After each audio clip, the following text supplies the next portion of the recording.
সুপ্রভাত বন্ধুরা। রোজ রোজ যদি ওই গুড মর্নিং বা হ্যালো এভরিওয়ান বলি, জিনিসটা এখন বোরিং হয়ে যাবে।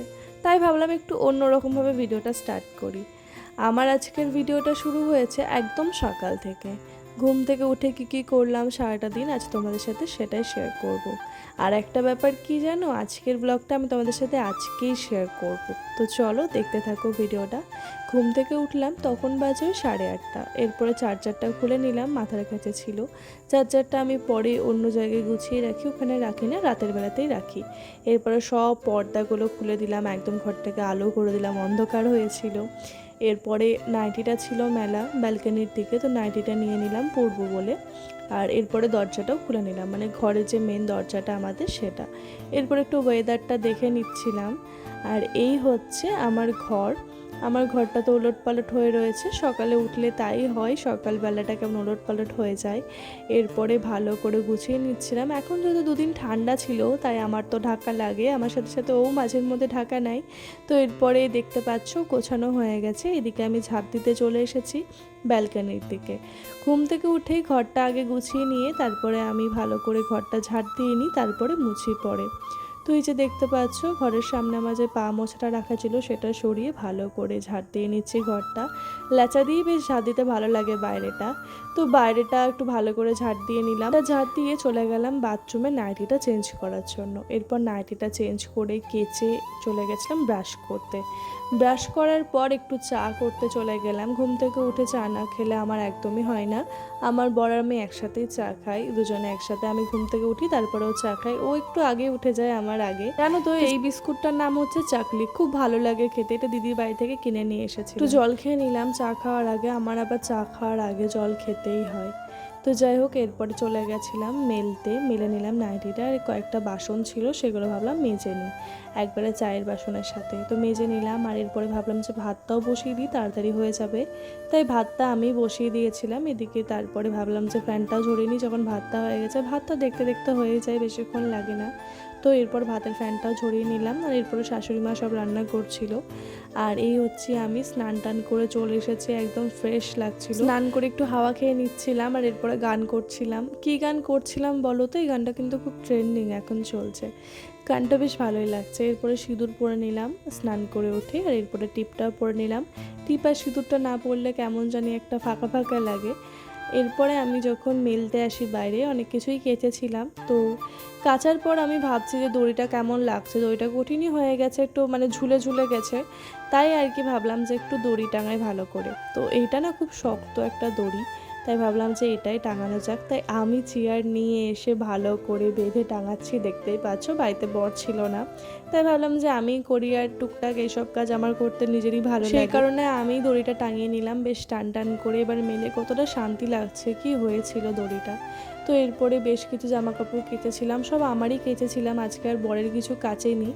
আর এই ড্রেসটা আমি রেড ড্রেসটা পরেছিলাম, আমার একটা ইনভাইট ছিল অ্যানিভার্সারি, তো সেখানেই পরেছিলাম। প্রথমে তো ওয়েদার দেখে ভেবেছিলাম যে আজ আর কাচবো না, আজকেও মেঘ করে আছে, বেকার শোকাবে না।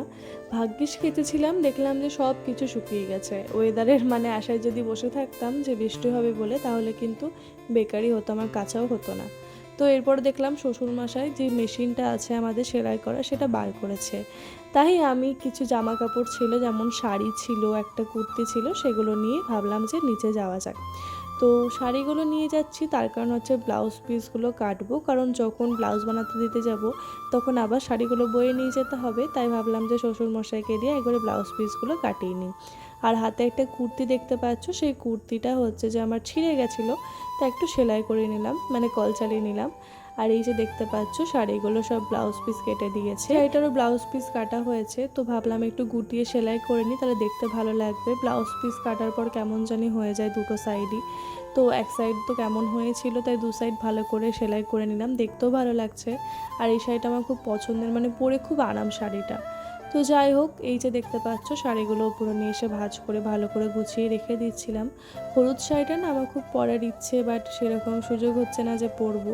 আর আমার ইচ্ছে আছে ব্লাউজ পিসটা বানিয়ে নেওয়ার পরে একবারে পরবো। কারণ আমি একটা জিনিস দেখেছি, যে কোনো শাড়ি পরলেই তার ম্যাচিংয়ে যদি ব্লাউজ পরা হয়, মানে শাড়ির ম্যাচিংয়ে যদি ব্লাউজ পরা হয়, দেখতে বেশ ভালো লাগে।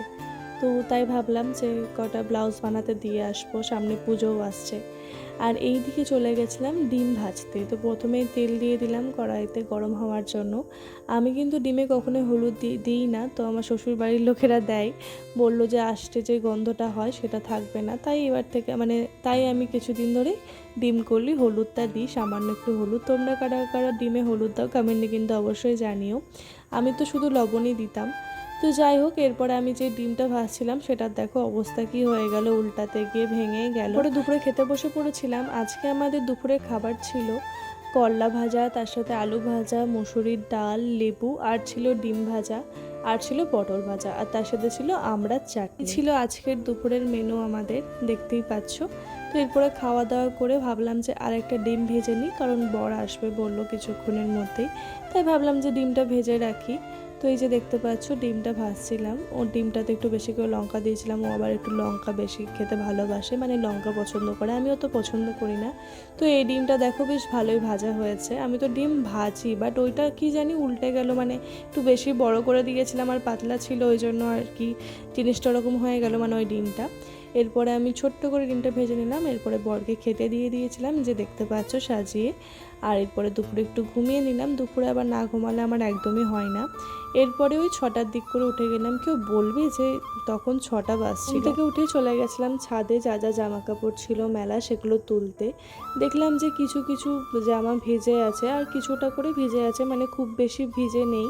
তো যাই হোক, এই জন্য ব্যালকনিতে চলে এলাম। এদিকে টাওয়ালটা, নাইটিটা, এগুলো তো দেখলাম শুকিয়েই গেছে, যেখানকার জিনিস সেখানে রেখে দিলাম। আমার আবার আস্তে আস্তে এমন হয়ে গেছে, কোনো কিছু যদি আমি দেখি যে যেখানকার জিনিস সেখানে নেই, খুব খুঁতখুঁতানি লাগে, খুব খুঁতখুঁতে হয়ে গেছি আমি।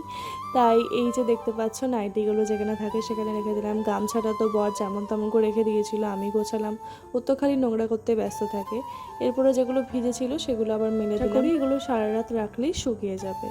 তো যাই হোক, এরপরে চলে গেছিলাম আমার আলমারির কাছে। কিছু জামা কাপড় তো শুকিয়ে গেছিলো, সবগুলোই ভিজে ছিল না, তো সেইগুলোই ভাঁজ করে রেখে দিচ্ছিলাম আলমারিতে। কুর্তিগুলো, কালকে আবার সকালে এক্সাম আছে, কালকে সকালে কুর্তিটা তাহলে পরে যেতে পারবো, কাঁচা কুর্তি বেশ ভালো লাগে পরতে। এইদিকে একটু ঝাড় দিয়ে নিচ্ছিলাম বিকেলবেলাতে। যতবারই ঝাড় দিই না কেন একটু কিচকিচে হয়েই যায়, তো যখনই ঝাড় দিতে যাই দেখি বেশ ভালোই নোংরা বেরোয়, তো ভাবলাম যা একটু ঝাড় দিয়ে দিই। আর ছাদের সামনেটাও একটু ঝাড় দিয়ে দিই, কারণ পরিষ্কার থাকবে, দেখতেও ভালো লাগে। ভালো করে ঝাড় দিয়ে নিলাম, আর ঝাড় দিয়ে নেওয়ার পর চলে গেছিলাম নিচে চা করতে। আমার আবার সকাল বিকাল চা না খেলে একদমই চলে না দিন। যেমন সকালে উঠে চা করি, তেমন বিকেলেও আমাকে চা করতে হয়, চা না খেলে হবেই না। সকালে লাল চাটাই খাই, আর বিকেলে